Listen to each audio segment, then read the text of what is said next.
Kaya pala ganito ang naging resulta ng kapalaran ko. Kasi alam ng Diyos na kaya ko. Sa edad kong to, napagod na akong magmadali. Kaya lahat ng ginagawa ko ngayon, ini-enjoy ko na lang. Siguro sa dami na rin ng aking pinagdaanan, napagtanto ko na ang buhay ay mas malawak at mas mahiwaga pa sa mga problemang dumarating sa buhay natin. Tumatanda na tayo, baka sa kakahabol natin sa masagana at maayos na buhay, ay hindi na natin na-enjoy ang buhay. Baka nabubuhay na lang tayo dahil nape-pressure tayo sa sasabihin ng ibang tao.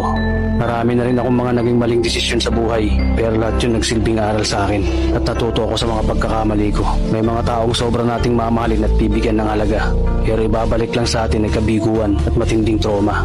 Kaya wag nating lilingunin ng mga taong tulad nila dahil mas payapa kapag hindi ka na interesadong malaman pa kung ano pang balita sa kanila.